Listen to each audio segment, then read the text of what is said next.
Welcome in our friend RotoPat with his bold predictions. This is the fun time. We've been building to this. Yeah. It is time for some bold predictions. And RotoPat, don't do nothing boring. Don't tell us something you said somewhere else. Don't tell us something that somebody else is saying. Be big, be bold, go hard, or go home, RotoPat. So with that, give us your first bold prediction for the 2022 fantasy season. Yeah, I'm going to do my best, but I was joking with someone yesterday, I'm so hyper conservative in my personal life. I count my number of beers. I wear shoes in the house. I'm a very conservative person, and it's hard for me to be bold. But it's not that I don't think those thoughts. I just don't ever want to share them. But all summer I've been thinking I don't want any part of Leonard Fournette this season. I don't think he's going to be a top 24 running back, and it's kind of been memory hold that before Leonard Fournette was Lombardi Lenny, he was healthy scratch Lenny. In December of 2020, he totally backed into that job. He has not done everything he could to keep it. He has missed 6 games the past 2 years. He quite infamously reported to minicamp at 260 pounds this summer. They're breaking in 3 new starters along the interior line. He's an inefficient runner. He's never been an efficient pass catcher. He's not overly explosive after first contact anymore. His touchdown totals have never been as crazy as you would expect in this offense because Tom Brady is so deadly in the red zone, and he's been buttering his bread in fantasy on those receptions, and it's just not a role he's really made for. He, to his credit, he has done his best with it and stepped in when they really needed him, but they have Rachaad White again, and people, I think, sort of assume Keyshawn Vaughn bombed with Tom Brady. It's so hard for a rookie running back to gel with Tom Brady that some people aren't really taking Rachaad White seriously, but a 3rd-round pick. I think the Bucs have to see the same thing I see with Leonard Fournette on 3rd down. That's just not a role that he's most natural at. And I think Rachaad White is a real threat. And I just think things are kind of building for Leonard Fournette after a really charmed year and a half to just kind of fall in fantasy. All right. That's pretty bold. What you got, Matthew? That is pretty well. And we prediction. mentioned in the Zero RB segment, we mentioned Rachaad White as somebody to look at. Leonard Fournette, by the way, currently going as running back 11 on Yahoo. So for RotoPat to say he won't finish inside the top 24. And again, it's a bold prediction. In fairness, it's a bold prediction. Yes. But certainly something to look out for. So here's a bold prediction. Kirk Cousins over 40 touchdown passes. Is that bold enough? Poster child for weight on quarterback is Kirk Cousins for me. I love that prediction. Is that, Mike, is that bold enough, or do I need to go bolder with Kirk Cousins? Is that over 40? No, what, you gonna go 50? No, 40's good. 40's That's great. thermonuclear, Matthew. That's thermonuclear. I want to make sure that was bold enough, because what I was going to say is, if I want to go super bold, I might say Kirk Cousins leads the NFL in touchdown passes. I'm just telling you, look, getting Kevin O'Connell and getting Wes Phillips into that offense, I think people forget, I'd say over 40 touchdown passes. He threw 33 last year. Yeah, his career high is 35. Right. He's thrown over 30 each of the last 2 years. And again, that's been a conservative offense, a defensive-minded head coach. Bottom 14 in pass rate last year? Yeah, they were bottom 14 in pass rate. The Vikings were. Yeah. And so I think you think about what Matthew Stafford did last year in a similar offense. Yeah. And Kevin O'Connell, there is a little bit of experience there with Kirk. Yeah, I think that offense is going to explode. I think people are sleeping on it. Again, I love the weapons and I love the philosophy. So that's my bold prediction. It's a bold prediction that sounds bold, but I don't think is actually bold when you look at the numbers. Again, he threw 33 last year in a conservative offense. Yeah. For him to get 7 more over the course of a season, it's not too much to ask. No. I feel the same way about my bold prediction. Y'all have set the bar high, but I'm going to try to maintain this level. Jamar Chase will not be the Bengals' #1 fantasy wide receiver. Okay. That will be T. Higgins. T. Higgins was the Bengals' #1 fantasy wide receiver the last 7 games of the season. He was better than Jamar Chase. He missed 3 games last year and struggled with injury. And we see how he finished the year. You saw what he did in Super Bowl 56. He had 100 yards 6 of his last 10 games. As I mentioned, better than Chase the last 7 weeks. He led the Bengals in targets and receptions per game. So I feel like the Bengals certainly have enough to go around. I know you're not as high on Joe Burrow as a lot of people are, given where he's being drafted. Correct. But I believe that even though Jamar Chase is the better receiver, the guy that's, obviously the more spectacular from a physical standpoint, and their number one receiver. I think the better fantasy receiver this year is actually going to be T. Higgins. They have a connection there with Joe Burrow. Yeah, I mean, Jamar Chase is big play dependent. He has the ability to be so, but I don't think that's that bold either. I mean, look, I have both guys inside my top 12 at wide receiver, obviously. Listen, I have Chase at 3. I have Higgins, I believe, at 10 right now. But still, I have no issue with saying T. Higgins is going to have a really, really good year. RotoPat, your second bold prediction for the season. I would say your guys' were immediately better than mine because they didn't involve betting against Tom Brady. So I made a cardinal sin there, like a fatal mistake. But I can't, for some reason, shake the feeling. You understand that hey, Pat, you understand that whereas you may be betting against Tom Brady, I am betting on Kirk Cousins. So, it's like, That's true. But he's going to have the first 2,000-yard receiver in NFL history, Matthew, and Justin Jefferson. You're making a Justin Jefferson prediction. You snuck in another bold one. I see you. That's a nice little bonus bold prediction there. See, yeah, you're making a Jefferson bold prediction as much as Kirk Cousins because that's how a bold Kirk Cousins prediction has to go down. Yes, so correct. Just hitch the wagon to Justin Jefferson. I think it's very smart. I have no idea if my second one is smart.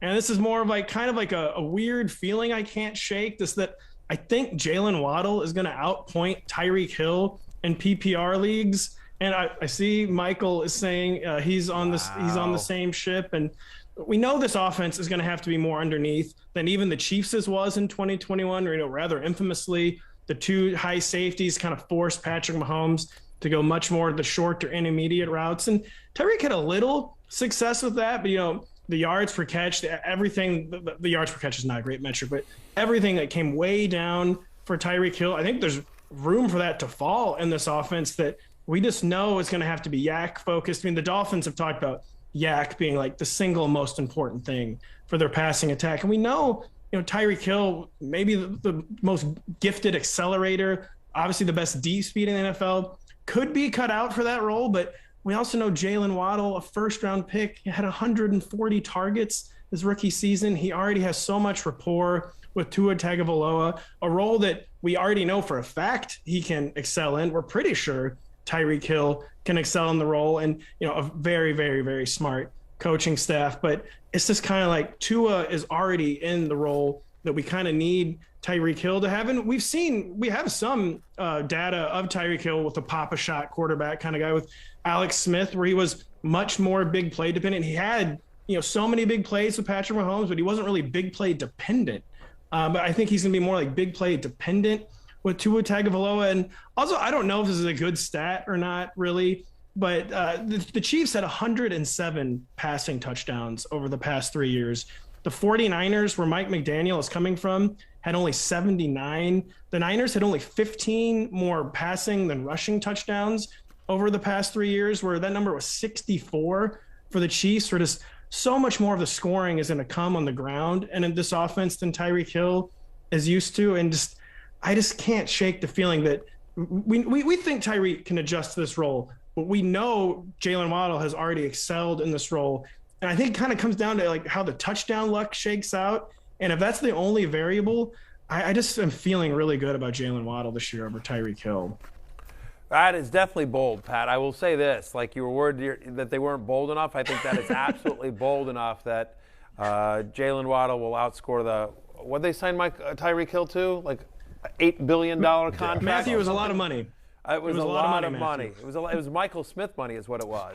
It was Michael Smith. It was like Michael Smith Amazon money. I don't know if you've seen that, but that's the kind of money that they're looking at. Or that's just, it's I don't know. And there are people out there saying oh yeah, Kaylee Hartung is going to outscore Michael Smith. That's my bold prediction. More airtime. That's your number two? Yeah, that's your number. Okay. I was trying to think of somebody on the Amazon broadcast. Matthew, that's a big one, Matthew. That's my number. That's my bold prediction number two. Yes, Kaylee Hartung. I like your chances over Michael there. Smith. I like your chances. No, listen, my bold prediction, and if you saw me on the Hall of Fame game or you picked up the Rotoworld draft guide, it shouldn't be a surprise. Jalen Hurts finishes the year as the number one quarterback in fantasy. That is my bold prediction. We're supposed to go bold, right? Again, I go back to that second year that Josh Allen had in the NFL. We just came out of Jalen Hurts' second year.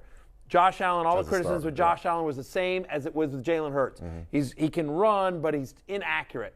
Well, in his second year, Jalen Hurts, more passing yards, higher accuracy percentage, more rushing yards, same touchdowns, same interceptions, same touchdowns per game, I should say. Jalen Hurts over Josh Allen.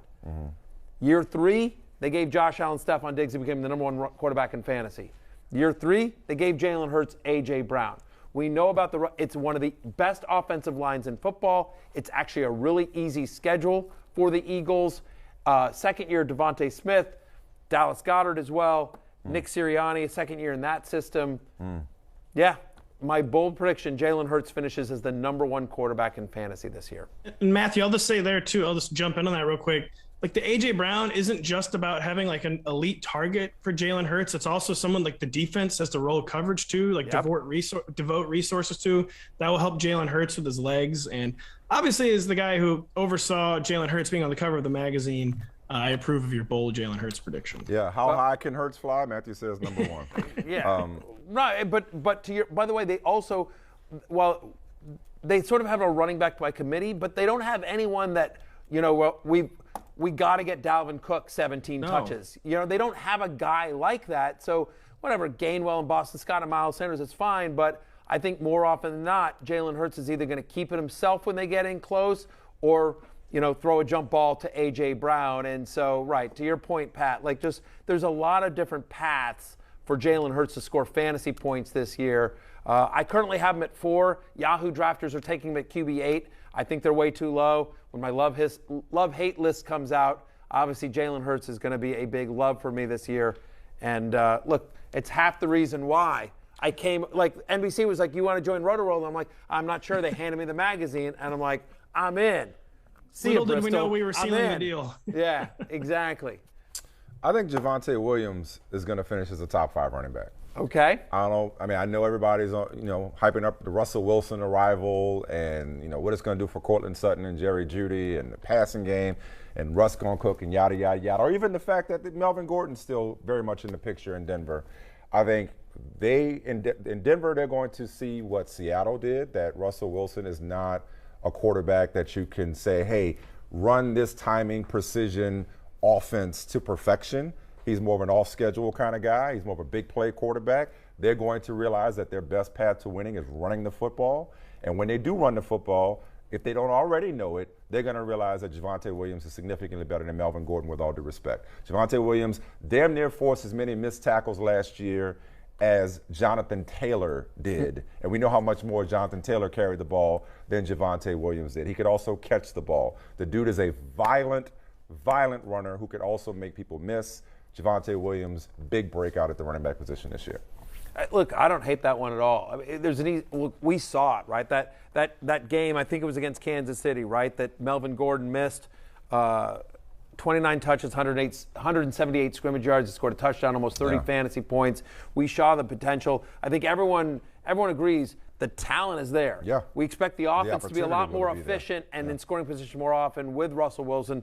To me, Pat, the only question is Melvin Gordon. But whether he has a much more reduced role with a new coaching staff that has nothing invested in him, the NFL kicked the tires on him, and he had to come back to Denver. Yeah. He was a free agent out there. You got to play the best guys, man. You could have him under contract all you want. Like, Javonte Williams is better than Melvin Gordon. Yeah.